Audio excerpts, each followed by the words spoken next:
কিয়ামতের ঠিক আগে এই পৃথিবীর সাক্ষী হবে এমন এক ভয়ঙ্কর ফিতনার, যার নাম শুনলেই মানুষের শরীরের লোম খাড়া হয়ে যায়। এটি হলো হাজার হাজার বছর ধরে বন্দী থাকা এক ভয়ঙ্কর জাতির গল্প।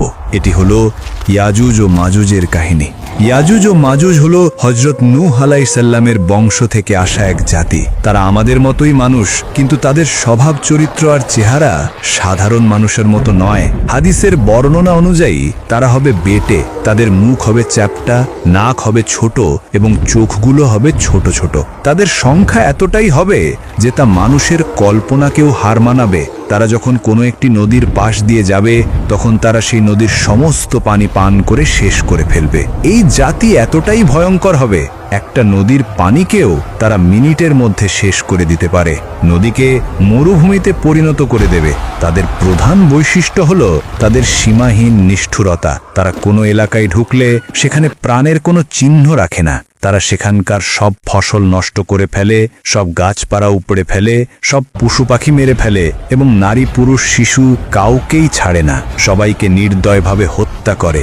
বহু শত বছর আগে বাদশাহ জুলকারনাইন নামে আল্লাহর এক নেককার বান্দা ইয়াজুজ ও মাজুজের অত্যাচার থেকে মানুষকে বাঁচানোর জন্য দুটি পাহাড়ের মাঝখানে লোহা ও তামা গুলিয়ে এক শক্ত প্রাচীর তৈরি করে দিয়েছিলেন।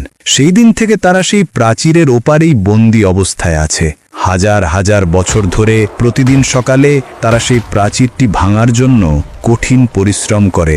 দিন শেষে যখন তারা ক্লান্ত হয়ে যায়, দেয়ালটা প্রায় ভেঙে ফেলার মতো পাতলা হয়ে যায়, তখন তাদের সর্দার বলে, আজকের মতো থামো, বাকি কাজটা আমরা আগামীকাল এসে শেষ করব। কিন্তু আল্লাহর ইচ্ছায় পরের দিন সকালে যখন তারা ফিরে আসে, তখন তারা দেখে দেয়ালটা আবার আগের মতোই মজবুত আর মোটা হয়ে গেছে। তখন তারা আবার দেয়ালটাকে ভাঙার জন্য লেগে যায়। এভাবেই চলছে দিনের পর দিন, বছরের পর বছর, কিন্তু দেয়ালটা ভেঙে তারা বাইরে আসতে পারে না। কিন্তু কিয়ামতের ঠিক আগে যখন পৃথিবীতে হযরত ঈসা আলাইহিস সালাম আসবেন এবং দাজ্জালকে হত্যা করবেন, ঠিক সেই সময়ে আল্লাহ ইয়াজুজ ও মাজুজকে মুক্তি করবেন। সেদিনও তারা আগের মতোই সারা দিন ধরে দেয়ালটা ভাঙতে থাকবে। দিন শেষে যখন দেয়ালটা প্রায় ভেঙে পড়ার মতো অবস্থায় চলে আসবে, তখন তাদের সর্দার হয়তো আল্লাহর ইচ্ছাতেই বলে উঠবে, আজকের মতো এখানেই থাম, ইনশাল্লাহ বাকি কাজটা আমরা আগামীকাল এসে শেষ করব। সেই একটা মাত্র শব্দ ইনশাআল্লাহ তাদের হাজার হাজার বছরের চেষ্টাকে সফল করে দেবে। পরের দিন সকালে যখন তারা ফিরে আসবে, তখন তারা দেখবে দেয়ালটা ঠিক তেমনই ভাঙা অবস্থায় আছে। এরপর তারা এক ধাক্কাতেই সেই দেয়ালটা ভেঙে ফেলবে এবং কোটি কোটি ইয়াজুজ ও মাজুজ বন্যার পানির মতো তীব্র গতিতে সারা পৃথিবীতে ছড়িয়ে পড়বে। তাদের আগমনের সাথে সাথেই পৃথিবীতে শুরু হবে এক চরম বিপর্যয়, এক ভয়ঙ্কর দৃশ্য। তারা যখন উঁচু ভূমি থেকে দল ভেদে নামতে থাকবে, তখন মনে হবে যেন পাহাড়ের উপর থেকে এক বিশাল কালো সমুদ্রের ঢেউ নেমে আসছে। তাদের চিৎকারে আর পায়ের শব্দে মাটি কাঁপতে থাকবে। তারা তাদের যাত্রাপথে যা কিছু পাবে সবকিছু ধ্বংস করে দেবে। সবুজ ফসলের মাঠ তাদের পায়ের নিচে পিষে ধুলোয় মিশে যাবে। ফলের বাগানগুলো তারা উপড়ে ফেলবে। শহরের পর শহর তারা জ্বালিয়ে পুড়িয়ে ছারখার করে দেবে।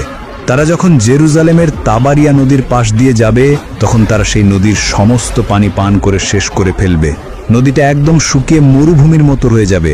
কিছুক্ষণ পর যখন তাদের শেষ দলটি সেই শুকনো জায়গার পাশ দিয়ে যাবে, তখন তারা একে অপরকে বলবে, হয়তো কোনো এক সময় এখানে পানি ছিল। পৃথিবীর মানুষ ভয়ে আতঙ্কে দিশেহারা হয়ে যাবে। তারা নিজেদের ঘর বাড়ি ছেড়ে পাহাড়ের গুহা এবং জঙ্গলে গিয়ে আশ্রয় নেয়ার জন্য ছুটতে থাকবে। কিন্তু ইয়াজুজ ও মাজুজের হাত থেকে পালানো প্রায় অসম্ভব হবে। তারা পৃথিবীর মানুষকে মারতে মারতে এমন এক পর্যায়ে পৌঁছাবে যখন তারা অহংকার করে বলবে, আমরা তো পৃথিবীর সব মানুষকে মেরে ফেলেছি, এবার তো পৃথিবীতে আমাদের কোনো শত্রু নেই, চলো এবার আকাশের ফেরেশতাদের মারি। এই বলে তারা আকাশের দিকে তাদের তীর ছুড়বেন। আল্লাহ তাদের এই অহংকারকে পৃথিবীর মানুষের সামনে প্রকাশ করার জন্য সেই তীরগুলোকে রক্তমাখা অবস্থায় তাদের কাছে ফিরিয়ে দেবেন। রক্তমাখা তীর দেখে তারা আনন্দে চিৎকার করে বলবে, দেখো, আমরা আকাশের ফেরেশতাদের মেরে ফেলেছি, এখন আমরাই এই মহাবিশ্বের শাসক। তাদের এই ভয়ঙ্কর অত্যাচারে পৃথিবীর ঈমানদার মানুষেরা খুবই বিপদে পড়ে যাবেন। হযরত ঈসা আলাইহিস সালাম এবং তার সাথে থাকা মুমিনরা তখন তুর পাহাড়ে আশ্রয় নেবেন। সেখানে তারা অনেক কষ্টে পড়বেন। খাবারের এমন অভাব দেখা দিবে যে একটা গরুর মাথার দাম 100টা সোনার মুদ্রার চেয়েও বেশি মনে হবে। ক্ষুধা আর কষ্টে ইমানদারদের অবস্থা নাজেহাল হয়ে যাবে।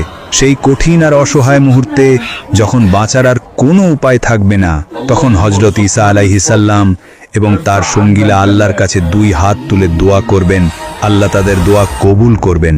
তিনি ইয়াজুজ ও মাজুজের উপর এমন এক গজব পাঠাবেন যা কোনো মানুষ কল্পনা করতে পারবে না। আল্লাহ তাদের ঘাড়ে নাগাফ নামে এক বিশেষ ধরনের পোকা পাঠিয়ে দেবেন। সেই পোকাগুলো তাদের ঘাড়ের মধ্যে ঢুকে তাদের শরীরকে ভেতর থেকে খাওয়া শুরু করবে। কোটি কোটি ইয়াজুজ ও মাজুজ, যারা একটু আগেও নিজেদেরকে পৃথিবীর শাসক বলে দাবি করছিল, তারা এই ছোট্ট পোকার আক্রমণে এক মুহূর্তের মধ্যে পোকামাকড়ের মতো ছটফট করতে করতে মারা যাবে। তারা সবাই একসাথে পচে গলে এমনভাবে মারা যাবে যে তাদের মরাদেহের দুর্গন্ধে পৃথিবীর বাতাসে নিঃশ্বাস নেওয়াই কঠিন হয়ে যাবে। তখন হযরত ঈসা আলাইহিস সালাম আবার আল্লাহর কাছে দোয়া করবেন। আল্লাহ তখন উটের ঘাড়ের মতো বিশাল বিশাল পাখি পাঠাবেন। সেই পাখিরা ইয়াজুজ ও মাজুজের কোটি কোটি লাশ তুলে নিয়ে আল্লাহ যেখানে চাইবেন সেখানে ফেলে দিয়ে আসবেন। এরপর আল্লাহ এমন এক রহমতের বৃষ্টি পাঠাবেন যা পৃথিবীর প্রতিটি কোণকে ধুয়ে মুছে একদম পরিষ্কার আর পবিত্র করে দেবে। আর তারপর পৃথিবীতে শুরু হবে এক নতুন শান্তির যুগ, যা আল্লাহর দেওয়া বরকতে পরিপূর্ণ থাকবে। এই ভয়ঙ্কর কাহিনী আমাদের এটাই শিক্ষা দেয় যে আল্লাহর পরিকল্পনা আর ক্ষমতার কাছে পৃথিবীর কোনো শক্তি টিকে থাকতে পারে না। আর ইমানদারদের জন্য আল্লাহর সাহায্য সব সময় প্রস্তুত, যদি তারা ধৈর্যের সাথে তার কাছে সাহায্য চায়। ইয়াজুজ ও মাজুজের এই কাহিনী যদি আপনার ঈমানকে শক্তিশালী করে থাকে, তাহলে ভিডিওটিতে একটি লাইক দিন এবং আপনার প্রিয়জনদের সাথে শেয়ার করে এই গুরুত্বপূর্ণ জ্ঞানটি ছড়িয়ে দিন। আমাদের চ্যানেলটি সাবস্ক্রাইব করে ইসলামের এমন আরও মহর্তিম এবং শিক্ষণীয় কাহিনী জানার জন্য আমাদের সাথেই থাকুন।